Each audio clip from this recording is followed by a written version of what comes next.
Dan kita juga disiarkan melalui 100 radio jaringan KBR di seluruh Indonesia. Bagi yang di Jakarta, Anda bisa mendengarkan di 104,2 MS3 FM. Baik, dan kita juga masih ngomongin soal undian gratis berhadiah dan tanggung jawab sosial dunia usaha. Masih bersama narasumber yang hadir di studio secara langsung. Ada Bapak Dayat Sutisna, Kapsubdit Pemantauan dan Penyidikan Direktorat PSDBS Ditjen Pemberdayaan Sosial Kemensos RI. Ada beberapa pertanyaan juga yang sudah dikirimkan melalui live chat YouTube Berita KBR. Kemudian sudah tersambung juga dengan penelpon yang sudah menghubungi nomor telepon bebas pulsa di 0800 245 7893. Ada Iriawan di Semarang. Selamat pagi Iriawan. Terima kasih, selamat pagi Bung Rijal, selamat pagi Pak Dayat. Silakan. Terima kasih. Sebelum ke pertanyaan, Bung Rijal mohon dibantu sedikit untuk yang ditembakkan langsung ke beberapa radio FM agak terputus-putus, Bung. Ada 1, 2, 3 second begitu. Mohon dicek kembali. Baik, terima kasih. Sementara kami jadi harus switch ke video berbagi saja, bukan yang dari FM. Ya, terima kasih infonya.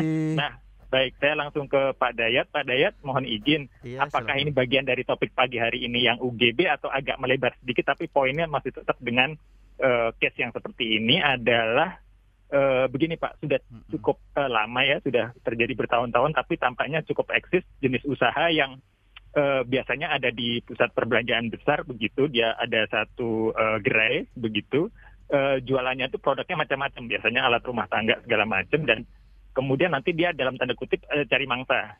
Nah, nanti setelah itu biasanya diajak kemudian ibu mendapatkan hadiah bla bla bla bla bla begitu. Jadi orang yang terpilih bla bla bla bla, poinnya begitu ya Pak ya. Nah, nanti kesannya harganya lebih miring dari harga pasaran produk-produk home appliances, peralatan rumah tangga, tapi poinnya pas sudah sampai di rumah kecewa. Nah, yang saya mau tanyakan beberapa poin Pak Dayat, Bung Rijal. Yang pertama adalah kenapa case seperti ini berulangnya lama ya, artinya tidak bisa si korbannya pun sulit mengadu tampaknya, karena tampaknya kelihatannya artinya kejebak dan kemudian tidak bisa, walaupun itu toko tidak pindah-pindah, dia stay terus bertahun-tahun di situ, artinya mestinya kan gampang ya, bisa komplain. Ya, pertanyaannya itu. Kemudian juga bagaimana cara mengadukannya kalau transaksi jual belinya kayaknya benar-benar aja gitu. Jadi tidak bisa diadukan baik viral segala macam, nggak bisa begitu. Jadi ini kan kelihayan si pelaku, tapi kemudian korbannya banyak, dan kemudian ya seperti, mohon maaf kalau saya geser sedikit, korbannya orang yang kedukun begitu. Menjadi korban tapi kan mau lapor malu sendiri. Nah, begini yang seperti ini bertahun-tahun terjadi, gimana caranya dari pihak Bapak untuk menghilangkan yang gini yang jadi korbannya? Seperti dulu saya lebarkan sedikit adalah yang dapat voucher perjalanan ke kapal pesiar bla bla bla begitu. Tapi itu agak menghilang sekarang, yang justru alat-alat rumah tangga yang harganya juga jutaan, Pak Dayat. Barangkali itu saja dulu, Bung Rijal. Terima kasih banyak. Selamat pagi, salam sukses selalu. Terima kasih Bapak Iriawan di Semarang, luar biasa. Silakan Bapak, boleh ditanggapi. Ini agak panjang juga tadi, ada backgroundnya juga ya, sudah diceritakan. Iya, baik. Terima kasih atas informasinya. Memang kalau lihat kasus tadi itu kan dia tidak masuk kategori undian gratis berhadiah ya, tetapi sebetulnya itu kadang trik dari sebuah toko perusahaan untuk menarik peminat. Jadi misalnya dia beli barang ini dapat Nah, kalau saya lihat sebenarnya ini lebih ke kasus perlindungan konsumen.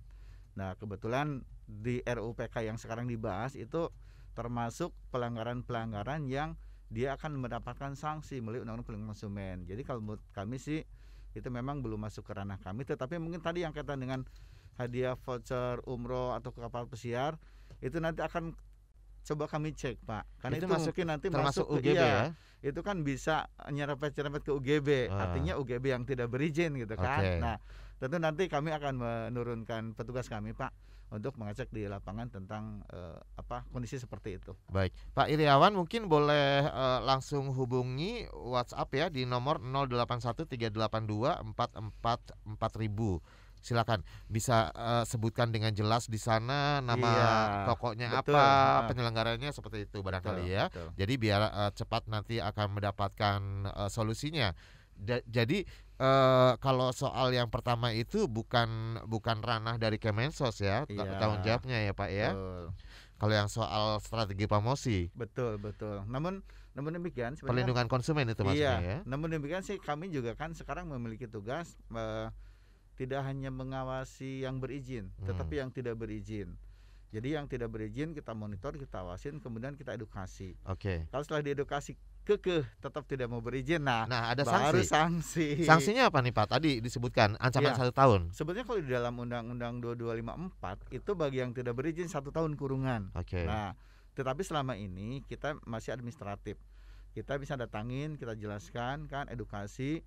Kalau mau berizin, oke, berarti tidak masalah. Kalau misalnya dia kekeh, itu nanti ada teguran tertulis. Oke. Nah, kalau kekeh, nanti kita menggunakan tadi PPNS, penyidik pegawai negeri sipil bidang undian. Baik. Kalau diindikasikan sudah ke arah pidana penipuan, nanti teman-teman ini dengan Barreskrim akan melakukan tindakan penyidikan, Pak, dan penyelidikan. Oke. Gitu. Dan ada juga pertanyaan dari Widya di Mojokerto. Apa mesti ada pajaknya yang ditanggung pemenang ya Pak? Tapi kadang ditanggung penyelenggara. Mohon penjelasannya. Betul sekali. Nah, Bahkan pajaknya kadang-kadang lebih besar dari hadiahnya. iya. Jadi memang pajak HD itu kan 25%.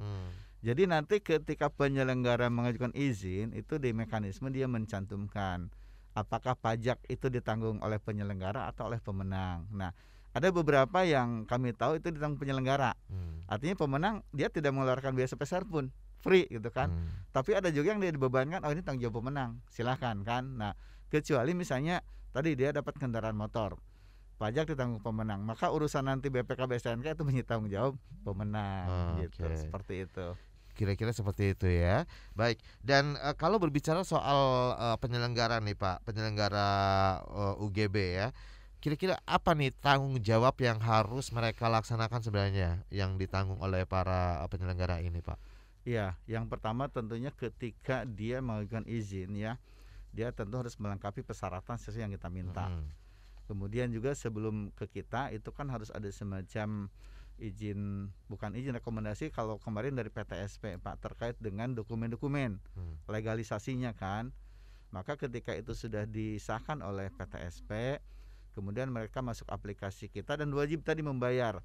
Satu, untuk membayar izin promosi. Izin promosi itu hanya 100.000 per promosi ya.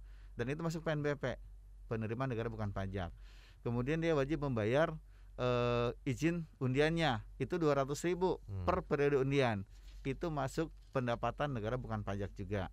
Nah, kemudian tadi dia wajib membayar minimal 10% dana hibah yang disetor langsung ke rekening dana hibah Kementerian Sosial. Nah, yang keempat pajak. Nah, kalau pajak itu tergantung. Ada yang ditanggung oleh penyelenggara, ada yang diserahkan kepada pemenang. Nah, jadi itu kewajiban-kewajiban yang harus dipenuhi oleh penyelenggara. Kemudian dia harus melakukan promosi sesuai dengan ketentuan.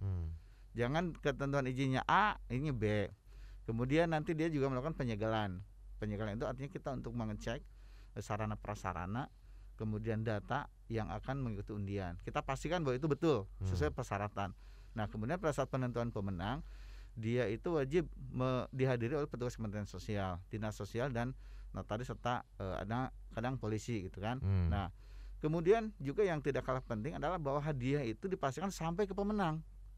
Kalau misalnya itu hadiah yang tidak diambil pemenang, itu kategorinya HTT. Apa tuh Pak? Hadiah tidak tertebak atau hadiah tidak diambil pemenang, maka itu wajib diserahkan ke negara melalui Kementerian Sosial. Nah, kemudian dia wajib menyampaikan laporan kepada Kementerian Sosial yang memberi izin. Itu kalau di Kemensos lalu peruntukannya seperti apa tuh Pak, hadiah-hadiah yang tidak diambil yang tadi disebutkan? Iya. Nah, jadi di apakah dicairkan jadi duit atau seperti apa? Ya, kepo nih saya. Betul. Tapi sebetulnya di Permensos 4 diatur juga hadiah itu, hadiah tidak tertebak itu bisa dikonversi ke dalam uang. Nah, misalnya hadiah mobil harganya 200 juta. Maka kalau dikonversi ke dalam uang itu nilainya boleh 70% saja yang disetorkan ke kas dana rekening hibah kita kan. Nah, sementara barang-barang itu di dalam Permensos 4 dibagi dua. Ada yang bisa digunakan untuk operasional, ada yang untuk sifatnya bantuan sosial. Nah, kami memang sekarang juga cukup banyak HTT yang ada di gudang Kementerian Sosial, termasuk di dinas-dinas seluruh provinsi.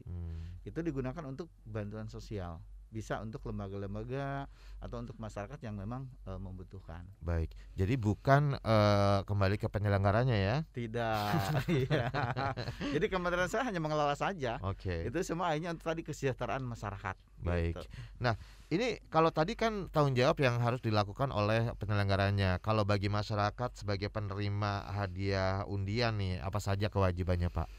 Nah, sebetulnya kalau pemenang itu tadi ya, dia dikembalikan ke syarat ketentuan yang dibuat oleh penyelenggara sesuai dengan SK kita. Kalau misalnya tadi pajak tanggung penyelenggara, maka sebenarnya dia tidak ada kewajiban apapun. Dia hanya membuktikan identitas dia sesuai dengan pemenang. Nih, oke sesuai. Nah, itu silahkan ambil. Nah, kecuali yang tadi misalnya, pajak diserahkan ke pemenang, berarti dia harus menanggung pajak yang sebesar 25% dan itu pun disetor ke kas negara, bukan ke kementerian atau kementerian, bukan gitu, disetor ke kas negara. Baik, Pak, saya penasaran juga Pak, data terakhir nih hasil dari pemantauan atau pengawasan yang dilakukan oleh Kemensos sendiri terhadap tadi kan disebutkan bukan hanya mengawasi yang penyelenggara undian berhadiah yang legal, tapi juga yang ilegal ya Pak ya. Nah, ini seperti apa datanya? Tapi dijawabnya nanti setelah jeda iklan ya Pak ya. Jangan kemana-mana, tetap di Ruang Publik KBR bersama saya Rizal Wijaya.